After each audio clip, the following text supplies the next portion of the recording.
प्रधानमंत्री मोदी से मुलाकात और मुलाकात कुछ 5-10 मिनट की नहीं बल्कि आधे पौने घंटे की मुलाकात। ये बड़े बड़े लोगों का सपना होता है और जब किसी के साथ ये सपना पूरा होता है तो उनके साथ साथ उनके परिवार, उनके रिश्तेदारों, उनके तमाम सारे जानकारों की ज़िंदगी बदल जाती है। और कुछ ऐसा ही हुआ है मंगला राम जी के साथ भी, जो सरिता मित्तल जी के पिता हैं। और सरिता मित्तल जी लगातार राष्ट्रहित के लिए, समाज सेवा के लिए और जन सेवा के लिए अपना जीवन पूरी तरह से डेडिकेट करती आई है। ये मौका जब जीवन में आया तो किस तरह से अनुभूति हुई, इस पर आज पूरी चर्चा करेंगे। मेरे साथ सरिता मित्तल जी खुद हैं। मैम, ये मौका अच्छों को नहीं मिलता। 5-10 मिनट की मुलाकात भी बड़ी बात है प्रधानमंत्री मोदी से।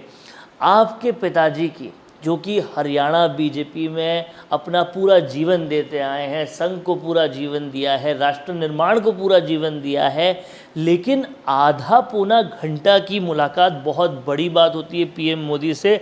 और मेरे साथ आप ये जो तस्वीरें देख रहे हैं मुलाकात की, इन्हें गौर से ज़रा देखिएगा। कितना संतोष भरी मुलाकात है। पीएम मोदी के चेहरे पर कितना खुशी है मंगला राम जी से मिलने की। ये खुशी, ये मुलाकात, ये इतनी बड़ी मुलाकात जो आधे पौने घंटे की है, वो कैसे हुई, कब हुई और इसके बाद कैसा रिएक्शन था पूरी फैमिली और पूरे रिश्तेदारों का, और क्या कुछ बदला है इसके बाद? आज के समय आज पीएम मोदी से मिलना आसानी नहीं, बहुत दुर्लभ है। और इस दुर्लभता में मेरे पिताजी को उन्होंने इतना समय दिया, यही अपने आप में बहुत बड़ी विजय है। और इसकी खुशी पिताजी को, पूरे परिवार को और हमारे आसपास के लोगों को भी बहुत ज़्यादा है कि प्रधानमंत्री जी ने, जो आज विश्व के शीर्ष पटल पे बैठे हुए हैं, उन्होंने मेरे पिताजी को इतना समय दिया। और पीएम मोदी जी का ये समय देना अपने आप में ये दर्शाता है कि वो आज एक ऊपर शीर्ष पर ज़रूर बैठे हैं, लेकिन उनको नीचे कर्मठ कार्यकर्ताओं पे कितनी नज़र रहती है और वो उनको कितनी गौर से देखते हैं और कौन क्या काम कर रहा है वो उनके नज़र में रहता है। ये हमें दिखाता है कि हमारे पीएम मोदी जी सभी को, अपने कार्यकर्ताओं को जितनी सरलता से, सहजता से लेते हैं, वो शायद ही कहीं और देखने को मिलता होगा। उन्होंने पिताजी को इतना समय दिया और उनसे चर्चा की और इतने सहज सरलता से उनसे मुलाकात की। यह हमारे लिए बहुत सौभाग्य की बात है। इतनी ज़बरदस्त तरीके से इतनी देर तक मुलाकात करना कोई पुराने रिश्ते की तरफ इशारा करता है कि कहीं ना कहीं पीएम मोदी का कुछ पुरानी रिश्ते हैं मंगला राम जी से, कुछ पुरानी कहानियां हैं, अब पुराना कोई जुड़ाव है जो इतनी सहजता से इतना वक्त निकाल के मिले हैं। क्या कुछ वो पुरानी कहानी है? पीएम मोदी जी से मेरे पिताजी का बहुत पुराना संपर्क है। मेरे पिताजी जब गुड़गांव के जिलाध्यक्ष थे, उस समय पीएम मोदी जी वहाँ हरियाणा के प्रभारी थे। तो वो 5-7 साल उन्होंने जो साथ काम किया, तो हमें ये लगता है और पीएम मोदी जी का ये स्वभाव दिखाता है कि उनके साथ काम करने वाले कार्यकर्ताओं को वो कितनी अच्छे से याद रखते हैं। वो भूलते नहीं हैं कि किसने पार्टी को कितना समय दिया, संगठन को कितना समय दिया। मेरे पिताजी शुरू से ही, हमने जब से, मतलब हम कहते हैं कि जब से होश संभाला है, पिताजी को पार्टी के कार्यों में और संघ की संगठनता को और मजबूत बनाने में उन्होंने जिस तरह से अपना जीवन दिया है, और अपने परिवार को भी मैं कहूँगी कि हम अनदेखा ही किया है। हम लोग बहुत शिकायत करते थे कि पिताजी से कि आप पूरा समय पार्टी को देते हो, पार्टी आपको क्या देगी, आप हमारा ध्यान नहीं रखते। लेकिन उनकी धैर्यता आज दिखाती है कि पार्टी कभी भी अपने कर्मठ कार्यकर्ताओं को नहीं भूलती है। तो ये तो कहीं ना कहीं आपने बहुत सही बात की। उस वक्त आप भी बहुत छोटी रही होंगी, आपकी भी कुछ यादें होंगी, प्रधानमंत्री मोदी जी आपके घर पर भी आए होंगे, ऐसा कुछ याद है आपको? जी, एक बार ये 98 की बात है, जब पिताजी पीएम मोदी के साथ जब वो गुजरात चुनाव में व्यस्त थे तो पिताजी उनके साथ थे, तो वो आए थे रात में घर पर। हमने खाना वाना भी बनाया था और उन्होंने खाना खाया। उनकी एक बहुत अच्छी सी आदत थी, वो बहुत सिंपल रहते थे। एक उनका वाइट सा झोला रहता था और उनका कोई खाने में नखरा नहीं होता था। वो खाना खाते थे, हाथ जोड़ के धन्यवाद देते थे। तो ये तो एक संघ के सच्चे सिपाही की हमेशा कहानी होती है कि जहाँ भी जो भी मिल जाए वो खा लें और आगे राष्ट्र निर्माण के काम में चलते रहें। और पीएम मोदी के बारे में सब जानते हैं कि संघ को उन्होंने कितना वक्त दिया है जीवन का, राष्ट्र निर्माण को, पार्टी को कितना वक्त दिया है और छोटे से छोटे काम करते हुए आज वो कहाँ पे पहुँचे हैं ये सभी लोग जानते हैं। एक और बड़ी बात, इतनी बड़ी मुलाकात जो आधे पौने घंटे की रही होगी, इसमें कई सारी बातें, कई सारी चर्चाएं हुई होगी।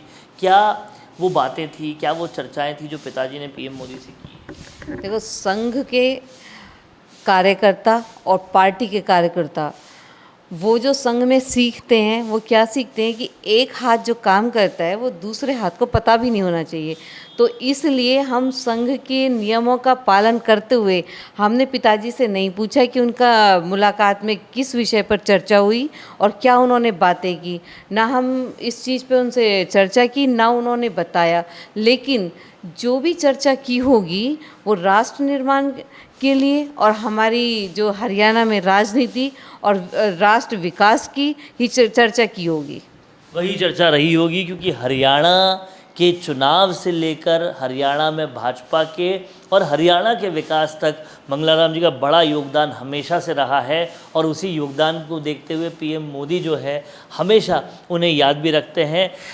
इस मुलाकात के अलावा भी कई बार उनका स्नेह जो है वो मंगलाराम जी को मिला है। कब कब ऐसा हुआ कि उन्हें एक अलग सा ही स्नेह मिला है? जैसे जब पापा जिलाध्यक्ष थे मेरे पिताजी, उस समय एक बार अचानक से मोदी जी आ गए थे दिल्ली से गुड़गांव बस स्टैंड पर। बस स्टैंड पर उन्होंने फ़ोन किया था कि मेरी ताउडू कोई मीटिंग है और मंगला जी आपको चलना है। तो पिताजी के पास उस समय गाड़ी नहीं थी, वो सर्विस के लिए गई हुई थी। तो वो इतने सहज सरलता से बोले कि बाइक है ना, उस पर चलेंगे। तो बाइक से वो लोग गुड़गांव से ताउडू गए और वहाँ मीटिंग की। और जब वो पीएम बन गए तो उसके बाद हरियाणा चुनाव में एक बार पलवल आए थे चुनावों के प्रचार के लिए। तो वहाँ जैसे सभी कार्यकर्ता खड़े हुए थे, मेरे पिताजी भी वहाँ थे। तो पिताजी को देखकर ही उन्होंने दूर से ही आवाज़ दी नाम लेकर और फिर उनसे बहुत सहज स्नेह से मुलाकात की। तो स्नेह हमेशा पीएम मोदी का उन कार्यकर्ताओं के लिए रहता है जिन्होंने संघ, पार्टी और राष्ट्र को बहुत वक्त दिया होता है। और ये फिर से एक बार साबित हुआ है जब मंगलाराम जी यानी कि सरिता मित्तल जी के पिताजी ने एक बार उनसे इतनी ज़बरदस्त मुलाकात के ज़रिए दिखा दिया कि अच्छे कार्यकर्ता अगर आप हो तो मोदी जी हमेशा आपको याद ही नहीं रखते, अपना अद्वितीय स्नेह आपके लिए हमेशा रखते हैं। और ये कहीं ना कहीं एक बड़ी सीख देते हैं। आपने भी अपना पूरा जीवन ठान लिया है आगे पार्टी के लिए, संघ के लिए, राष्ट्र निर्माण के लिए देना है। क्या लगता है ऐसा मौका आपको भी मिलेगा जब पीएम मोदी से मुलाकात? मैं भगवान से यही दुआ करूंगी कि मुझे भी ये मौका मिले, भविष्य में कभी भी पीएम मोदी जी से मिलने का मौका मिले। मैंने भी बचपन से पार्टी का बहुत काम किया है। पहले अप्रत्यक्ष रूप में किया, वो चाहे जब उस समय डर से किया, मन नहीं था, लेकिन एक पिताजी का डर होता है ना, उस डर से किया। और उस समय तो मुझे लगता था जब पार्टी का काम करना होता था कि मैं तो ज़िंदगी में राजनीति में नहीं आऊँगी, क्योंकि इसमें इतना काम करना पड़ता है। लेकिन अब संघ के काम करते करते मुझे ये महसूस हुआ कि राष्ट्र निर्माण में हमें अपना पूरा योगदान देना चाहिए। और पिताजी को देखते हुए हमने जो सीखा है कि हम नागरिक बाद में हैं, पहले हम राष्ट्र के निर्माता हैं। राष्ट्र हमारे लिए सर्वोपरि है। राष्ट्र हमारे लिए सर्वोपरि है और ये वो संस्कार ही होते हैं जो आपको राष्ट्र निर्माण की तरफ आगे बढ़ाते हैं, जो सरिता मित्तल जी को अपने परिवार और पिताजी से मिले हैं। और कहीं ना कहीं प्रधानमंत्री मोदी से ये मुलाकात बहुत मोटिवेट करती है और ये ही उनकी सबसे बड़ी शक्ति है कि वो हर कर्मठ कार्यकर्ता के हमेशा साथ हैं। कैमरामैन करण के साथ वरुण भंसाली, संवाद के लिए, संवाद भारत का, भारत के लिए।